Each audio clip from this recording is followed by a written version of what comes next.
pela tua bondade, Senhor, e pelas tuas misericórdias. Senhor Jesus. Amém. Oh, Senhor Jesus. Amém. Senhor Jesus. Jesus é o Senhor. Amém. Nós estamos desfrutando Atos, né? O livro de Atos. Nós estamos nessa semana, Atos capítulo 13. Então nós vamos fazer uma leitura assim do capítulo. Diante do que eu li, eu coloquei aquele tema: o Espírito Santo e a pregação da palavra. O Espírito Santo e a pregação da palavra. Senhor Jesus. Esses dois, eles são uma dupla unânimes, unidos e inseparáveis, né? O Espírito Santo, ele precisa agir, e sempre que ele age, ele está em acordo com a palavra, e também ele age para que a palavra possa ter uma abertura, né? A palavra possa entrar. Se falar somente a palavra, mas não tiver a ação do Espírito Santo, serão palavras, meras teorias, ensinamentos, mas que não vai produzir nenhum efeito. Mas se as palavras forem faladas, dirigidas pelo Espírito Santo, aí vai tocar no mais profundo do homem, né? Do interior do homem. Então, o Espírito Santo e a palavra, o Espírito Santo e a pregação da palavra é o que nós vamos identificar aqui nesse capítulo de Atos 13. Vamos pegar? Atos capítulo 13. Amém. Senhor Jesus. Aleluia. Amém.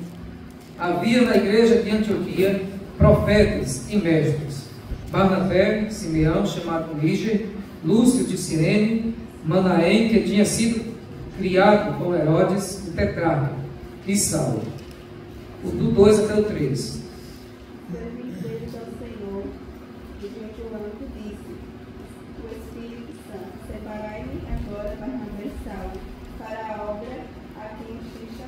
Então, jejuando e orando, e impondo suas vidas as mãos, os despediram. Aleluia. Senhor Jesus. Então, a primeira coisa aqui, irmãos, é o ambiente em que o Espírito Santo tem liberdade para falar. Eles estavam fazendo o quê? Amém. Adorando o Senhor e jejuando, né? Ó Senhor Jesus. E também no 3, jejuando e orando. Então, o ambiente aqui em que o Espírito Santo, ele pôde ter total liberdade para falar, foi desse ambiente de jejum e oração, e de adoração. Ou seja, no ambiente de entrega da igreja, o Espírito Santo tem mais meios, né, caminhos disponíveis para que ele possa falar. Se nós não estivermos nesse viver de oração, de busca, de intercessão, e estivermos com a nossa mente lá em outras coisas, fazendo outras coisas, né, no seu dia a dia mesmo, às vezes, nem sempre você vai estar sensível à ação do Espírito Santo. Mas se nós estamos em um ambiente que você já está buscando a Deus, orando, adorando o Senhor Jesus, está em espírito de oração, ali o Espírito Santo ele vai poder falar, e você vai escutar a voz do Espírito Santo no seu interior, né, te comovendo para que você possa, de fato, fazer algo. E aí, se você fizer, com certeza vai dar frutos, vai dar resultados, né? Porque é o Espírito Santo quem está comissionando. Nós sabemos que o Espírito Santo, ele não erra, ele conhece as profundezas, né, do coração do ser humano, como Paulo falou, né? Quem vai conhecer mais do homem, senão o próprio Espírito que nele está, que habita nele, né? Então, numa relação espiritual, nós em espírito, né, nós podemos de fato sermos usados pelo Senhor para vermos uma necessidade de imediato, e nós irmos ali e suprirmos, né? Esse exemplo que Cristina deu mais tarde foi muito bom, né?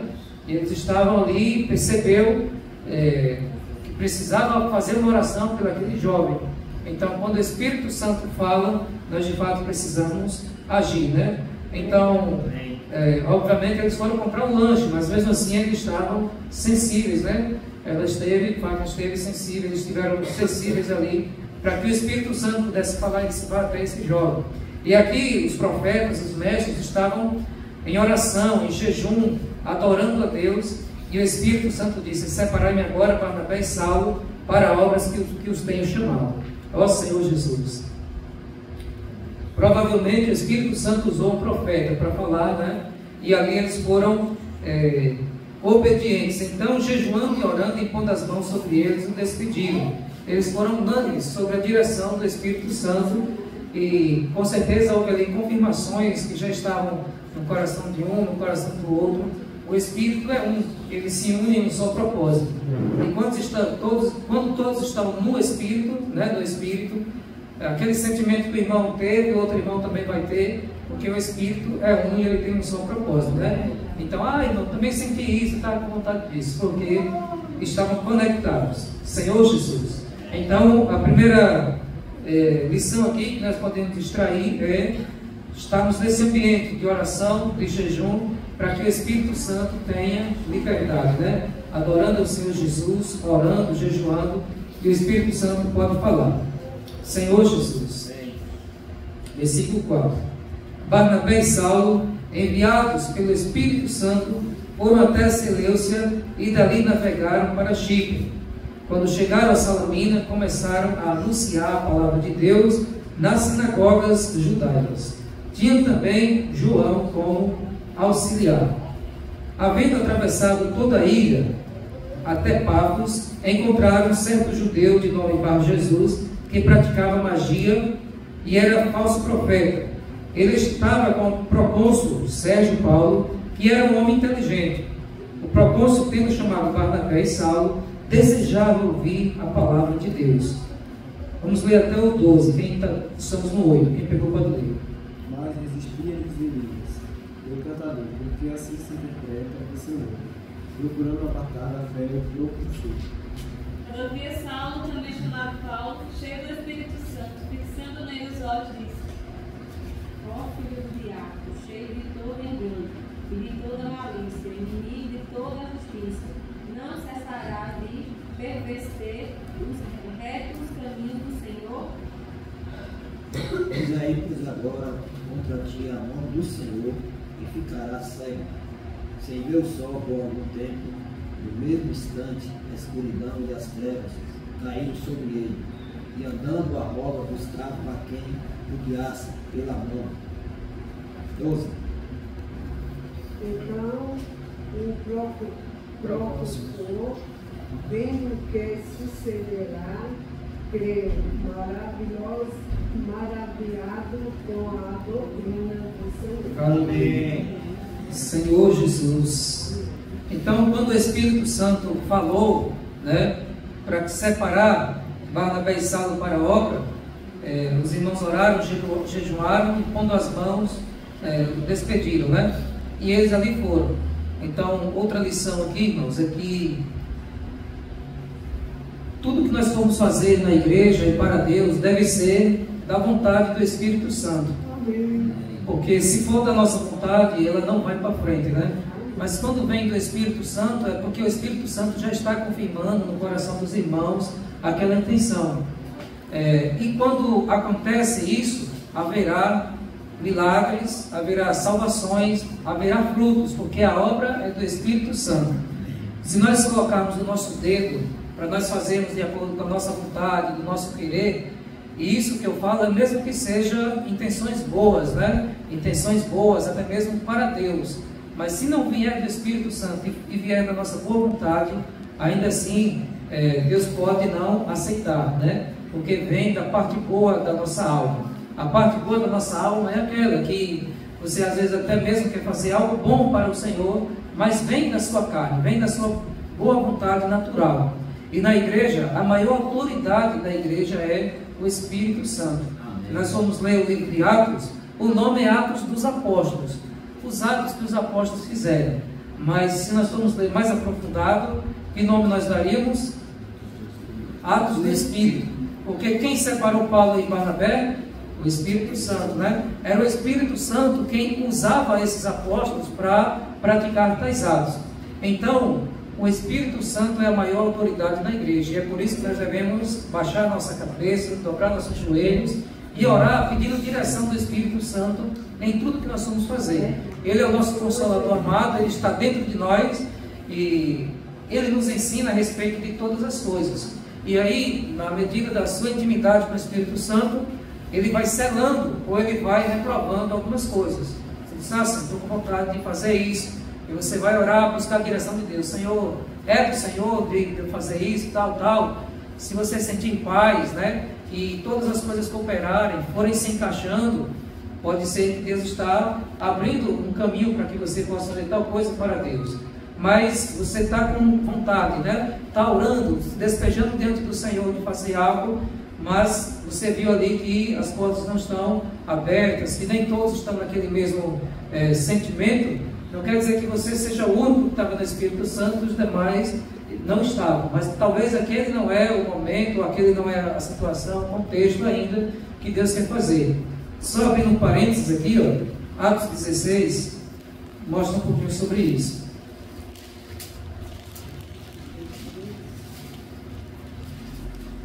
Aqui já é na segunda viagem missionária de Paulo. O versículo 6 diz assim: e percorreram a região frígio-gálata, tendo sido impedidos, por quem, irmãos? Pelo Espírito Santo de quê?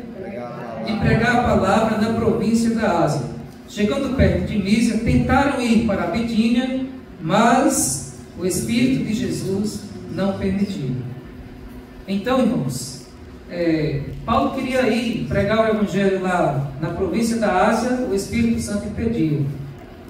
Tentou ir para a Bitínia, o Espírito de Jesus não permitiu, porque o Espírito Santo tinha outra direção para eles naquele momento, né? Que era passar a Macedônia e trazer salvação a outras almas ali.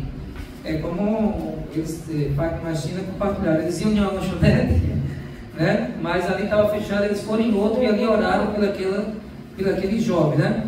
Então nós precisamos de fato estar na dependência do Espírito Santo em tudo que nós vamos fazer, para que nós não tenhamos feito nada em vão e não venhamos produzir com madeira, feno e palha, que no final vai se queimar, não resiste ao fogo, né?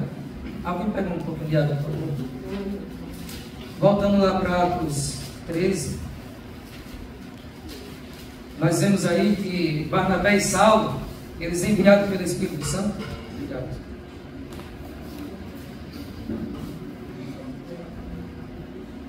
Barnabé e Saulo, enviados pelo Espírito Santo, eles começaram a anunciar a palavra de Deus. E onde eles iam, era nas sinagogas, né? Pode fechar isso. Enviados pelo Espírito Santo, eles começaram a pregar nas sinagogas, um dos lugares lá que os judeus tinham, onde eles faziam seus cultos, entre aspas, né, na linguagem de hoje, as suas reuniões. E Paulo, mas Barnabé foram lá nessas sinagogas e ali eles começaram a anunciar a palavra. E eles tinham como auxiliar um jovem. Como era o nome do jovem? Quem? João Marcos, né? Aqui está no início ainda João. João era um jovem que estava acompanhando Paulo e Barnabé. Então eles atravessaram ali a ilha e começaram a anunciar a palavra. E aí, irmãos, teve um governador aqui, na versão, na linguagem de hoje, esse procônsul está traduzido como governador. Esse homem, Sérgio Paulo, esse governador, uma pessoa muito inteligente, desejava ouvir a palavra de Deus, e aí chamou Paulo, mas Barnabé, para pregar a palavra. Só que aconteceu uma coisa, no versículo 8 de Atos 13, Elimas, né, um mágico aí, o Bar Jesus, ele se opunha a Paulo, mas Barnabé, procurando afastar da fé o procônsul. Ó Senhor Jesus, Senhor Jesus, nós vemos aqui que esse mágico, esse feiticeiro, eles tinham aqui provavelmente, né, um emprego ali com o governador, fazia alguns trabalhos, e quando Paulo mais Barnabé começou a pregar a palavra, ele começou a se opor a isso aí, a pregação do Evangelho. Então, nós percebemos que quando a porta do Evangelho se abre para uma pessoa, o diabo sempre vai criar resistência, né? Quando a porta do Evangelho abre para você, o diabo vai criar uma resistência para que você não aceite a palavra. Alguns já passaram por isso, né? Quando começam a vir para as reuniões, para os cultos, começam a se interessar em buscar a Deus, a palavra de Deus, aí começa a ser levantada alguma resistência. E geralmente a resistência vem dos familiares, das pessoas mais próximas, né? Dos amigos, dos parentes, que dizem: não, você está doido, né? Não faça não, você está endoidando, você está ficando maluco. essa coisa de igreja começa a criar resistência, outros começam a criar teorias, conceitos, né, tentando te confundir, tentando te afastar do caminho do Senhor. E foi isso aqui que aconteceu. Paulo mais Barnabé pregando o evangelho, e aquele mágico ali, aquele rapaz, tentando falar tudo ao contrário, desacreditado que Paulo mais Barnabé estavam ali fazendo. Isso realmente é coisa do inimigo. Quando nós estamos pregando o evangelho para alguma pessoa, anunciando a palavra, e às vezes levanta uma pessoa tentando impedir essa pessoa de chegar até o Senhor Jesus, realmente nós percebemos que essa resistência, né, pode ser levante, né, do inimigo que toca nas pessoas para tentar fazer os que estão se achegando a Deus se afastarem. E aí Paulo e Silas, cheios do Espírito Santo, olharam firmemente para Elimas. Oh Senhor Jesus, olharam firmemente, eles se sentiram incomodados, né? Nessas viagens, Paulo, quando fazia, havia uma preparação. Antes deles viajarem, eles estavam fazendo o quê? Orando e jejuando. Eles não saíram de qualquer maneira. Então eles estavam ali revestidos e olharam firmemente para esse Elimas aqui, e disse assim no versículo 10: ó filho do diabo, cheio de todo engano e toda maldade, inimigo de toda a justiça, por que você não deixa de perverter os retos caminhos do Senhor? É isso que o diabo faz, né? Ele é cheio de engano, quer trazer engano, quer te seduzir com as falsas verdades, né? Ele é cheio de maldade, inimigo de toda a justiça, e tenta perverter os retos caminhos de Deus. Aí Paulo diz no 11: eis que agora a mão do Senhor está contra você, e você ficará cego, não vendo o sol por algum tempo. No mesmo instante caiu sobre ele névoa e escuridão, e andando em círculos procurava quem o guiasse pela mão. Então o procônsul, vendo o que havia acontecido, creu, maravilhado com a doutrina do Senhor. Senhor Jesus. Então, irmãos, nós percebemos aqui que de fato houve uma confirmação do que Paulo e Silas estavam pregando. Não era simplesmente palavras assim à toa, levadas ao vento, falando uma teoria, mas o Deus que Paulo e Silas pregavam era um Deus poderoso. E esse governador aqui, esse procônsul, quando viu que Paulo foi lá e deu uma repreensão naquele Elimas, o mágico, né? E na mesma hora que ele deu a repreensão, que disse que ia ficar cego, o Elimas ficou cego por algum tempo ali, procurando alguém que o guiasse pela mão. Aí o procônsul disse: olha, rapaz, isso é um sinal, né? Ficou maravilhado porque viu acontecer o que Paulo e Barnabé estavam pregando, o que Paulo e Barnabé estavam falando. Então, os milagres aqui vieram acompanhados da palavra de Paulo e Barnabé. Senhor Jesus. Então, graças a Deus por essa intrepidez, né? Oração, jejum, entrega a Deus, realmente produzia isso. E principalmente aqui em Atos, quando o Evangelho tinha que ser expandido com muito fervor para alcançar muitas pessoas e fazer com que muitas pessoas pudessem crer, Deus ele, né, se utilizou muito assim de milagres, sinais, prodígios para que as pessoas pudessem se achegar e se converter ao Senhor, né? E ainda hoje Deus ele consegue agir, ele age, né, trazendo curas, maravilhas, né, a pessoas para que elas também possam servir ao Senhor Jesus. Vamos lembrar um pouquinho. Que horas são aí, Fábio? 8h34. Versículo 13.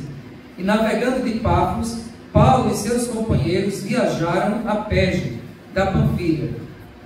João, porém, deixando-os, voltou para Jerusalém. Mas eles, saindo de Perge, chegaram a Antioquia da Pisídia. No sábado, entraram na sinagoga e sentaram-se. Depois da leitura da lei dos profetas, os chefes da sinagoga mandaram dizer-lhes: irmãos, se vocês têm alguma palavra de consolo para o povo, falem. Vou dar uma paradinha aqui só para mostrar aqui. João, ele desistiu no meio do caminho, né? Paulo, navegando de Pafos, seus companheiros viajando para a Perge da Panfilha, mas João Marcos, deixando-os, voltou para Jerusalém. Então aconteceu aqui um imprevisto na viagem. João Marcos, ele era um jovem, né? Ele era um jovem e nesse momento aqui da viagem ele não quis levar adiante a comissão que Deus tinha dado a eles, né? Eles estavam auxiliando Paulo e Barnabé, mas por algum motivo, por alguma razão, ele não conseguiu continuar na viagem. Então aqui nós temos duas lições, pelo menos, para nós tirarmos, né? A primeira lição é que para o serviço e a obra do Senhor, nós temos que ter muito cuidado, né, ao comissionar e sabermos de fato, aqueles que são mais experimentados, né, saber de fato em quem vai impor as mãos para servir, para que não haja uma empolgação, né, e depois haja um esfriamento e algo que possa assim interromper o fluir, né? Possa interromper o fluir. Então, nós precisamos sempre estarmos em oração para que o Senhor dê sabedoria, como o apóstolo Paulo falava nas igrejas, para não estabelecer presbíteros de imediato, porque existe toda uma questão, né? Às vezes pode subir o orgulho no coração, a pessoa pode tentar querer se achar algo e tal, e nós temos que ter muito cuidado, né? Senhor Jesus. Amém. E outra coisa aqui que nós percebemos é que Paulo e Barnabé, eles continuaram a sua viagem. Também no serviço ao Senhor, às vezes pode acontecer de uma pessoa que está ao seu lado, né? Às vezes não querer mais prosseguir. Senhor Jesus, não querer mais prosseguir, não querer mais levar adiante. Mas você vai desistir porque uma pessoa desistiu? Não, né? Você tem que prosseguir, porque é Deus quem vai te dar a coroa. A sua coroa é Deus quem vai te dar a salvação. É bom nós estarmos juntos, mas algumas pessoas às vezes, né, dão uma parada, né, ficam paralisadas e não vão mais às reuniões, vai esfriando, mas você, Deus te chamou, você precisa perseverar, você precisa continuar, e ainda fazendo o que? Orando, não é que você vai abandonar, orando, jejuando, dobrando seus joelhos, orando por essa pessoa, para que ela possa ter um encontro com o Senhor mais na frente, como foi o caso de João Marcos, que Pedro cuidou dele, né? Barnabé cuidou dele, Pedro cuidou dele, e depois lá na frente, Pedro foi ditando o evangelho e Marcos foi escrevendo, né? Aquele evangelho de Marcos foi segundo Pedro, mas foi Marcos, o jovem, que escreveu. Em outras passagens também diz agora que ele era útil, né? Então não desistiu. Ele, João Marcos, teve um momento ali de imaturidade, esfriou um pouquinho talvez, mas Barnabé cuidou dele, depois ele foi útil ali no ministério com Pedro, porque houve ali um cuidado, né? Então, irmãos, pode acontecer, né, às vezes a pessoa dá uma parada, mas nós precisamos continuar orando, intercedendo a Deus, que Deus ele tem o poder de alcançar, né? Com certeza vai existir um certo temor dentro de João Marcos, dentro da pessoa que às vezes quer voltar atrás, mas a oração tem o poder de modificar e restaurar e guardar, né? Como restaurou e guardou João Marcos. Com certeza depois ele foi mais útil, foi crescendo, foi amadurecendo. Porque nós, né, enquanto jovens, nós temos muito ainda a crescer e amadurecer no serviço ao Senhor, né? Ó Senhor Jesus. Levando um pouquinho. Então, 16. Paulo, levantando-se e fazendo com a mão sinal de silêncio, disse: Israelitas e todos vocês que temem a Deus, escutem. O Deus do povo de Israel escolheu os nossos pais e exaltou o povo durante a sua peregrinação na terra do Egito, de onde os tirou com braço poderoso. Suportou os maus costumes do povo durante uns 40 anos no deserto, e havendo destruído 7 nações em Canaã, deu essas terras como herança ao seu povo. Tudo isso levou cerca de 450 anos. Depois disso lhes deu juízes até o profeta Samuel. Então lhes pediram o rei, e Deus lhe deu Saul, filho de Quis, da tribo de Benjamim, e isso durante 40 anos.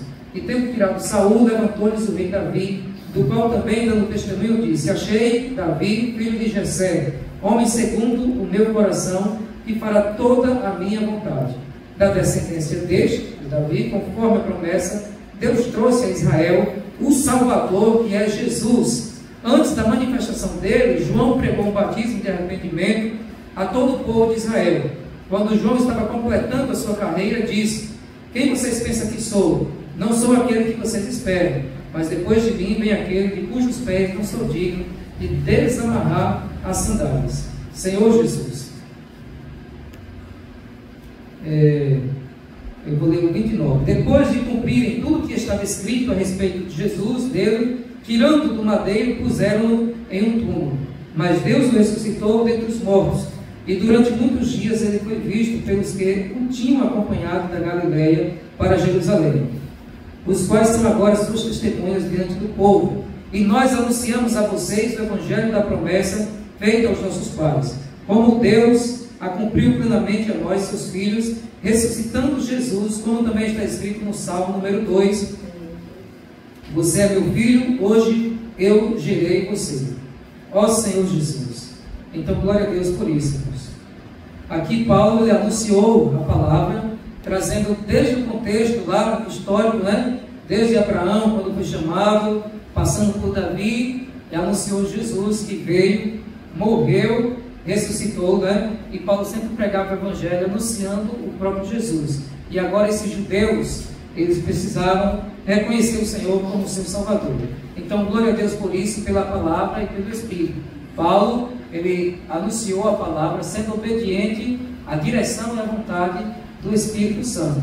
Então, quando o Espírito Santo tocar em você, para que você faça uma oração por alguém, como Cristina desfrutou, né? Às vezes, irmãos, o Deus, ele coloca pessoas ao nosso lado, ao nosso redor, de tal forma que nós só precisamos, né? Pedir ao Senhor Jesus intrepidez, ousadia para saber conversar e ali oferecer uma ajuda a uma pessoa que já está desesperadamente ansiando ali por uma ajuda, né? E aí, quando o Espírito Santo toca e você é obediente, aquela pessoa pode ser salva, né? Salva até naquele momento, naquela situação, como nós vemos vários testemunhos, né? De pessoas que estão ali em uma situação à beira da morte, né? E uma oração, uma palavra, uma visita tem o poder de restabelecer o rumo daquela pessoa, né? Jesus é o Senhor.